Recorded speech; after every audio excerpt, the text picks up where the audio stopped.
Back-to-back games for the Bucks this weekend result in back-to-back losses. Should the Bucks have concerns about matching up with the Cavs if they see them come playoff time?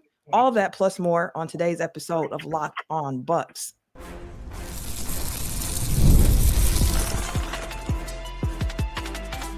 You are Locked On Bucks, your daily Milwaukee Bucks podcast, part of the Locked On Podcast Network, your team every day. What it do? Welcome to Locked On Bucks, part of the Locked On Podcast Network, your team every day. I'm Camille Davis, NBA analyst with the Locked On Network and co-host of the Technical Foul podcast. Joining me is Fayaz from brewhoop.com, who's joining me, by the way, live from Fiserv Forum, doing me a big solid tonight. And I appreciate all of you for tuning in and making Locked On Bucks your first listen every day. We are free and available wherever you get your podcast, as well as on YouTube and in newsletter form. Head over to lockedondaily.com to sign up for the free Locked On Bucks daily newsletter. Today's episode is also brought to you by FanDuel. Right now, new customers can get $200 in bonus bets when your first $5 bet wins. The Bucks kept it close in the first quarter. Then the Cavs stepped on the gas a bit there in the second. Bucks went in the halftime down by 10. In the third, they got it down to 4, but the Cavs responded. In the fourth, the Bucks got it down to 5, but the Cavs responded. It seemed as if every single time the Bucks were able to cut that deficit to 4 or 5 points, the Cavaliers had some type of answer. When you look at the Bucks' performance in this game and this 12-point loss to the Cavaliers, what do you think was the biggest issue for the Bucks in this game? Start with turnovers, right? They end up with 18 on the evening, 16 like for a ratio you want to have, right? Like a negative assist to turnover ratio. It wasn't that the Cavs necessarily made them pay for it too much. 17 points off turnovers, and the Bucks, the Cavs weren't holding on to the ball very well either. They turned it over 15 times, 14 points off turnovers for the Bucks. But when you're trying to get back into the game, like you're cutting it to 4 points, you're cutting it to 5 points times in the second half. That kills your momentum, especially because kind of right away at the other end, Cleveland was making a bucket. Like you saw that big three from Dean Wade late. In the opening stages of the fourth quarter, I counted between both sides in the first 5 minutes, 8 turnovers. There were points in the first half too, in the first quarter actually, where Cleveland was turning the ball over quite a bit too. And then the first quarter, the Bucks only had 1 turnover. So that means in the last 3 quarters, 17. But they weren't really taking advantage of any Cavs mistakes because the Cavs weren't really like cooking offensively tonight at all. And certainly the Bucks were much worse in that regard. But not being able to take advantage of the Cleveland mistakes, I think that's one big part of it. And then making so many unforced errors yourself. I was talking just earlier with Giannis in the locker room. Also, we heard from Kuzma talking about just the length of this Cleveland team and how the way they were defending some of these pick and rolls, like icing them, sending guys to the sideline, and then the lack of confidence, as Doc was talking about in the post game, in the passing for Milwaukee as compared to what you saw Cleveland doing. They end up with 25 assists. Doc had said, one team was much more confident at ball movement tonight than the other. So that's probably where I'd start with it. I think maybe if they move the ball a little bit better, and Doc also blames that on it being the second night of the back-to-back. They ball better, they pull the ball a little bit better, and maybe they get over the hump in those minutes, like you were talking about in the third quarter when they got down to 4, they got down to 5 in the fourth quarter, and then a 13-zip Cavs run. It's like, well, that might be it.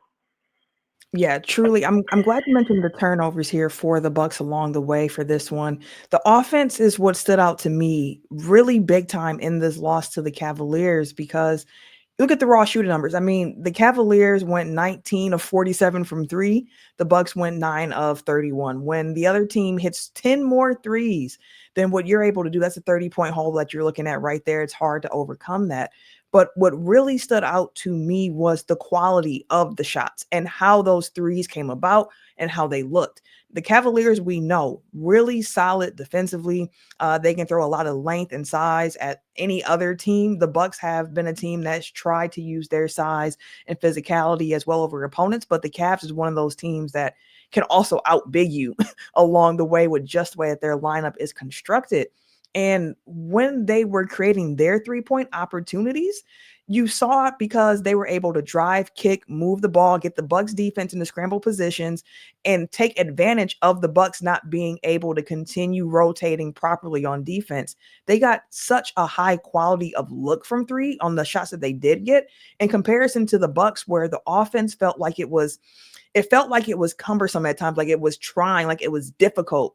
The shots that they were making, they weren't easy looks for this team. And you mentioned that Doc Rivers called out the ball movement. And that's been a similar refrain for this Bucks team throughout the season of when the offense tends not to look great, the ball's sticking a little bit more than usual. They're not getting opposing defense in rotation and taking advantage of that. And when we've seen the Bucks look really good post-trade deadline, it's been with a lot of balanced scoring, even scoring. And a lot of that comes from guys like Giannis and Dame using their gravity to create better looks for their teammates. And it just wasn't a lot of that in this game. Like, both teams made 39 shots, but the Cavs finished with 25 assists. The Bucks had 16. And to me, the quality of the offense really stood out. Cleaning the Glass has them at 101 offensive rating. That's the 16th percentile. Not very good. The problem with like some of these, some of these looks that they were getting, like I think, with what Dame was getting, for example, like they were like Cleveland is not like a great defensive team in their backcourt. They end up, I think they end up with like I don't know, they're in a top 10, I think, right now, but not really like known for what they do in their backcourt. But being able to freeze out guys on their pick and roll, as they were doing, that's causing a lot of, like you said, these poor looks from outside. But I think, boy, like the possession battle, like we talk about a lot, like the Bucks have 3 more shots than Cleveland this evening. They end up with 1 more offensive rebound. They win the rebounding battle tonight. Like in some of these areas around the edges, like that they typically struggle with, they were succeeding with tonight. And the lack of 3-point shots that they were able to generate, like for the second night in a row, last night, what they had 24, I think it was. I guess, 23, and with just 31 to in the locker room, it's just not enough.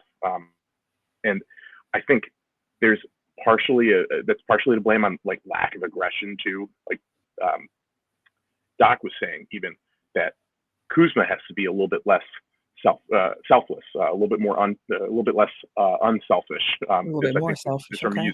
A little bit more selfish, I guess, like looking for his own shot a bit, trying not to like worry too much about getting other teammates involved. And then when Eric Name asked him about that in the press conference, I think that sort of caused the gears to turn a little bit in Kuzma's head, just thinking like, maybe I am trying to be a bit too much. But and that was another thing that Giannis said too, like we're overthinking things. And it was because of last night, maybe just like they're trying to do a bit too much out there. Kind of a paralysis by analysis, I guess. That's how I kind of interpreted it. Yeah, that's really fair to point out as well. And we've had conversations about the offense, and it looks so much different now post-trade deadline and what you're expecting from this Bucks team. But I'm really curious to know, if going forward, if you have a bit more faith in the Bucks offense or their defense, especially after what we've seen from this team this weekend. So we'll get into that right after this. Y'all know the deal by now, because listen, when they swoosh, you save thanks to Dash Pass. Every time a player drops 50 or more points in an NBA game, you score a huge deal the next day. So it's simple. When any player scores 50 or more points in a game during the rest of this regular season, Dash Pass members get 50% off of an order, up to $10 off the next day from noon to midnight.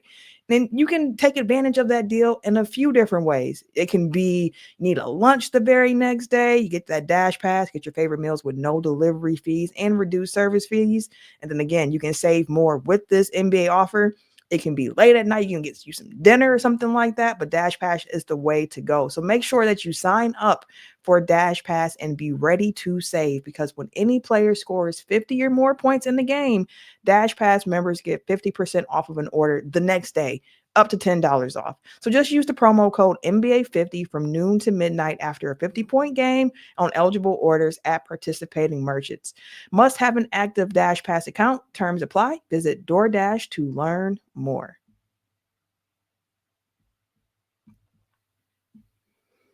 Okay, Van. So I mentioned before the swooping and the saving came about.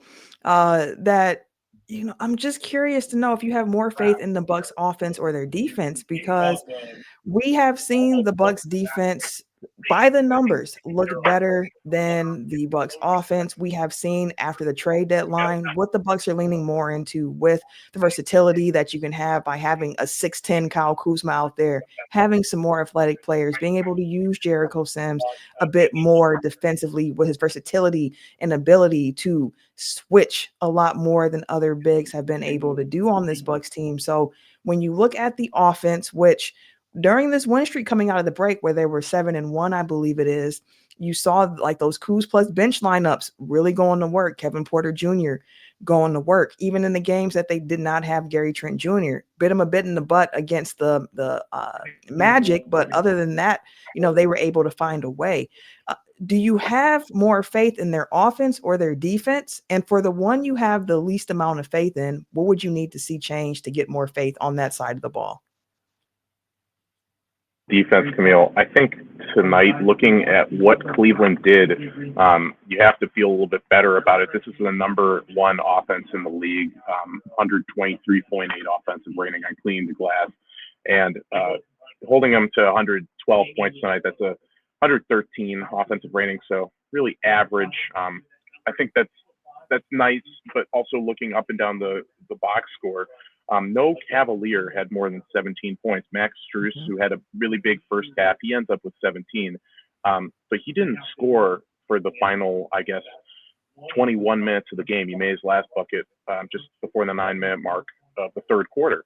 Donovan Mitchell, Darius Garland, they are combined 8 of 28, 28 points. So they both only make 4 shots from the field. Mitchell wasn't getting to the line too much. The free throw disparity wasn't a big deal on either side tonight. So largely the way they defended, I thought, was pretty good, especially because as we saw in prior matchups, like one of those two Cleveland was going off. It was Mitchell in the first matchup, and then Garland a couple days later. And that's where their scoring is coming from, right? And even like Evan Mobley, he had 10 points in the first quarter, then 3 the rest of the way. Just a very balanced effort tonight for Cleveland. And looking at the fourth quarter, and now shifting the other part of the question, why the offense is what I'm less confident in and what needs to improve. The differential in bench scoring tonight ends up 43-21, but that's inflated by those 10 points Ryan Rollins had. Ryan came in hot in his little 3 minutes. He was hooping. Good to see him back with the team tonight. But prior to that, I remember looking and I was seeing, wow, it's 38-9, the difference between the bench, the reserves.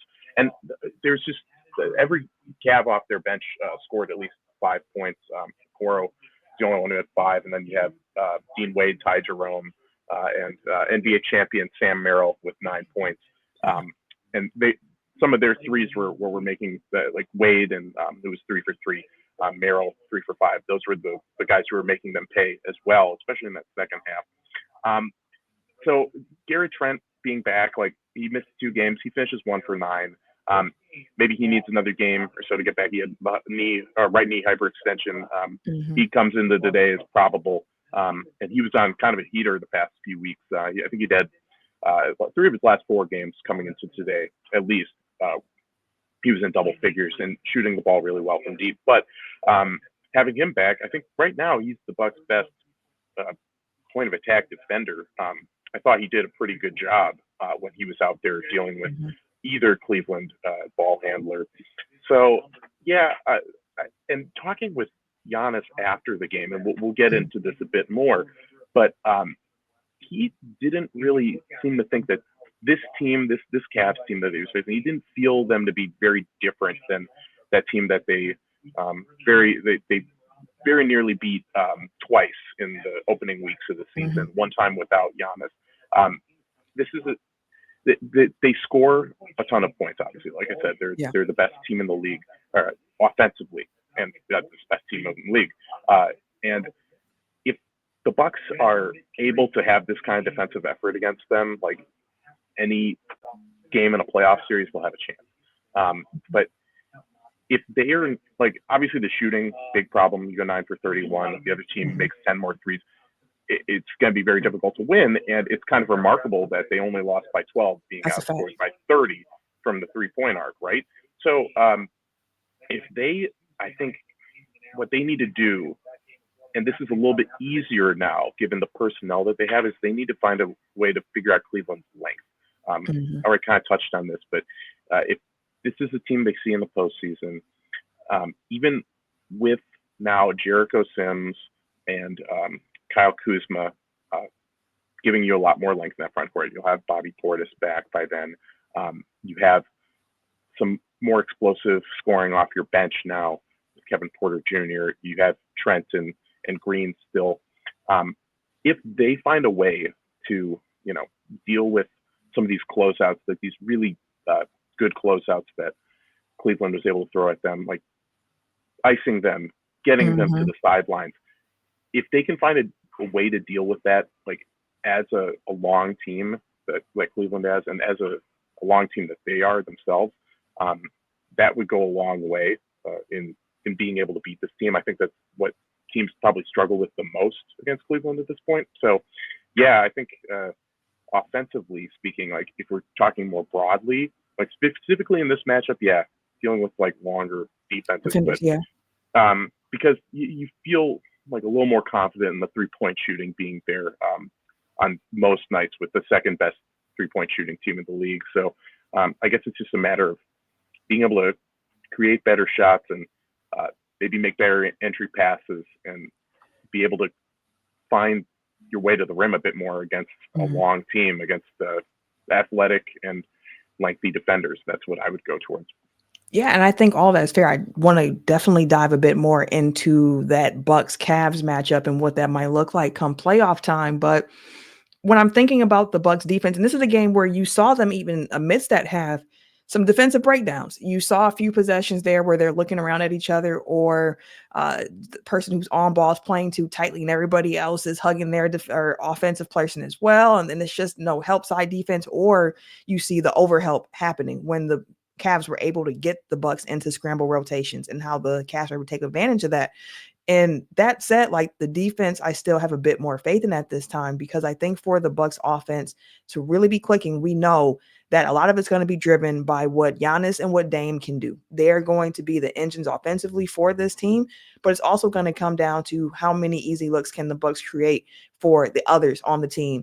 And Kyle Kuzma as that third guy, third option to a certain degree. I've been saying, like, I think of the Bucks now as a big two with a lot of role players around them, but Kuz is one of the guys on the team who has shown an innate ability to like cut and be available, and taking advantage of that a bit more.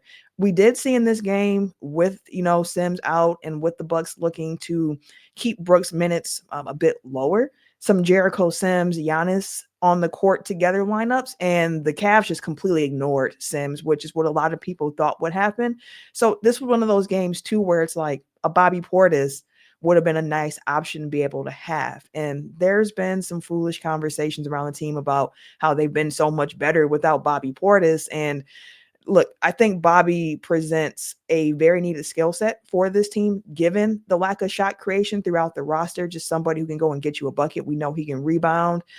So he's going to be important for this team going forward as well. And they could have used a little Bobby tonight in this matchup. But overall, again, after seeing the Magic run the Bucks off the 3-point line, ability to switch and keep their attempts low, and then seeing the Cavaliers defense also bounce back in this game, keeping the Bucks attempts low from 3 and the Bucks not be able to generate too much. Like, the offense has been a work in progress throughout the season, and it's going to continue to need a bit more work going forward as well. But I want to talk more about the possibility of a Cavaliers Bucks series, because if the Bucks can get out of the first round, it's a likely possibility that the team waiting for them will be the Cleveland Cavaliers. And after going 0-4 against them this season, how much faith would you have in the Bucks in a potential Bucks Cavaliers playoff series? We'll talk more about that after this. March Madness is here, the wonderful, wonderful time of the year that is March Madness. And FanDuel is giving you the chance to get in on the action like never before. Right now, new customers can get $200 in bonus bets when your first $5 bet wins. That's 200 extra bucks to use on everything from the buzzer beaters to the Cinderella stories and even to who's cutting down those nets at the very end. With tournament games happening almost every single day, there's always something exciting to bet on. The FanDuel app is easy to use, and y'all know my favorite part. The everydayers know my favorite part because it is this. When I win, I get paid instantly. There is no waiting around, and I always need my money fast and quick and in a hurry. FanDuel does that for us. So make sure that you visit FanDuel.com and get in on the college hoops action all tournament long. The Milwaukee Bucks are now 0-9 against the top 3 teams in the East. They went 0-2 against the Knicks. They do see the Knicks one more time. They went 0-3 against the Celtics to complete that season series. And now they have gone 0-4 against the Cavaliers. And if the Bucks stay in that 4 spot, make it out the first round, this would be that second round playoff series, because I don't think any team in the East is going to catch Cleveland at this point. So, Van, do you have concerns about a possible Cavs Bucks playoff series? Because watching this Cavaliers team, one thing that stands out, and everybody should know that by now given their record, is that this is a very, very good basketball team, a balanced basketball team, one that can score efficiently and also play some really good defense. So how do you feel about the possibilities of a Bucks Cavs playoff series if the Bucks can get there out of the second round? I have obviously I have more concerns about the Bucks in that series than I do about the Cavs, but I do have a few concerns with the Cavs that I want to just mention first. And one is, I think experience is something that gets overlooked a lot with some of these younger teams once they get into the playoffs. Like we, from watching the Bucks, know it pretty well after that 2019 run where they kind of petered out in the conference finals, right? OKC the last couple of years, can't quite get over that hump. This year, I think maybe it's a different story. We saw, it took the Bucks really 2 years of postseason failure to kind of get there. And to be fair, the Cavs have also been in the postseason the last couple of years. But I think, Donovan Mitchell, he's got obviously already a reputation as a great postseason performer from Utah, and was just on some of those teams that couldn't really get over the hump. Right now, he's got he's got great running mate in his backcourt, and then 2 really great big men, one of whom also really young and inexperienced. These are guys who've been, just in a few playoff series at this point. Right. So the Bucks having that edge in what people like to call title equity, that does mean something in this series. And I think also it maybe would apply to the coaching staff as well. Say what you will about Doc Rivers, but this man is one of the most experienced postseason coaches of all time. And Kenny Atkinson, like as great of a coach I think he is, really hasn't. I think he just got 1 series there. No, I guess 2 or no. I think it was Jock Vaughn by the second one, the first year with Kyrie Irving there. Yeah. So he hasn't coached in the postseason much either. I don't think that's outside of him being an assistant for the Warriors, but not on his own. Sure, yeah. I don't think that's not to say that any of this is a liability for them. Mm-hmm. I just think it's an advantage that the Bucks have. But that's kind of where my concerns for Cleveland stop, I guess, a bit. Like I think they with Mitchell, and as long as they have one of those other 3 guys performing well any given night, they could beat pretty much any team. They have a really great supporting cast around them. As far as the Bucks go, talking with Giannis, and well, first I asked this for Kuzma. and then talking about with Giannis, it's like this was a different team, a much different team the last time, the first 3 times that the Bucks faced these Cavs teams. Let's see, that would have been maybe the 6th, 7th, 8th games of the year. We're talking like it was the first 2 games in November that these teams faced off, and that was I think it was the first game, or no, it was the second game.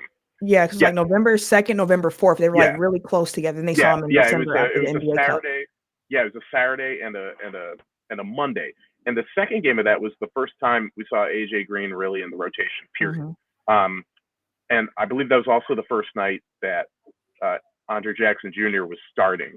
Obviously, that ship has sailed now, but that was you started to see in those 2 games the Bucks develop like an identity, I think, defensively and like as a rotation, as a unit, because they found something that started to work. Now they have some new pieces. They have Kuzma, they have Sims, they have Porter. These aren't guys who will swing a series in the Bucks' favor, but I think they do let them match up a little bit better with the Cavs. And it's about length, right? Because Giannis was saying, this Cavs team doesn't really feel too much different to me than the one we faced in November and December. And also, I mean, we got to point out that second game, Giannis wasn't playing, and they only lose by a point, right? And then in the third game, right after the NBA Cup, Damian Lillard's not playing. So we've had 2 games now with a somewhat full complement of Bucks. And the results are not good throughout any of these. I totally get it. But what I thought was interesting, is what I was asking Giannis, like, does this Cavs team feel any different to you now? And he says, no, they feel about the same.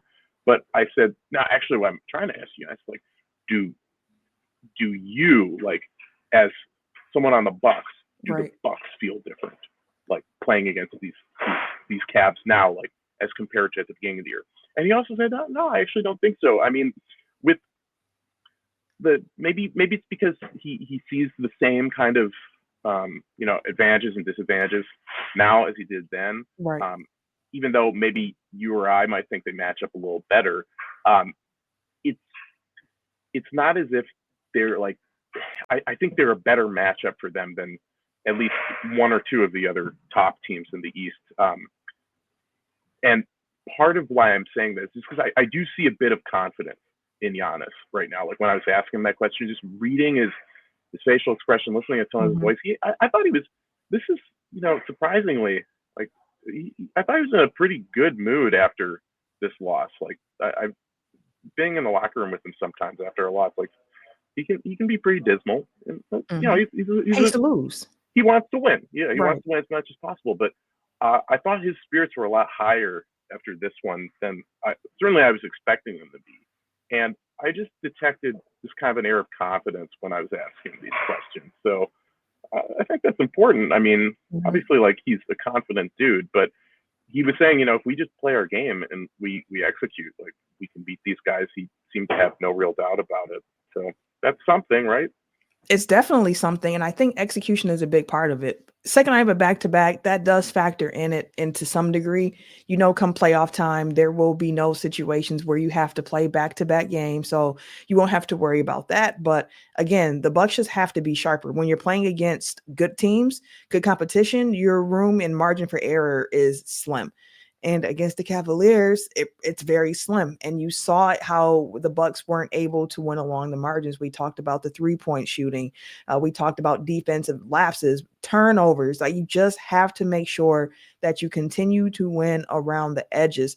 Overall, I thought like, hey, defensively, the Bucks can hang with the Cavs to a certain degree. They're just going to have to be sharper on their own rotations going forward. And they're going to have to find ways to get guys better quality looks. And guys are going to have to just knock down those shots when they get the opportunity to do so. Because as you mentioned, like this first game back for Gary Trent Jr., I give him some leeway for that. You kind of have to play your way back in once you miss a game or two. We know how that goes, especially with a knee injury. But you're going to have to get results. It doesn't have to be the same guys every night. It doesn't have to be Gary Trent Jr. every night or AJ Green every night or Kevin Porter Jr. every night, but you're going to need two of those guys, one or two of those guys for sure, to do something for the team on any given night, which again is why a Bobby Portis is somebody who could be really helpful to this Bucks team. But the Bucks have some confidence in themselves, and we've talked a lot about how this March schedule is tough. They're going to be able to get right back at it again on Tuesday against the Pacers, a team right behind them in the standings. So it's going to be a really, really big game for this Bucks team. And we'll be back with more Locked On Bucks throughout the week to keep you covered with that. So for Van and myself, we will catch you later. See ya.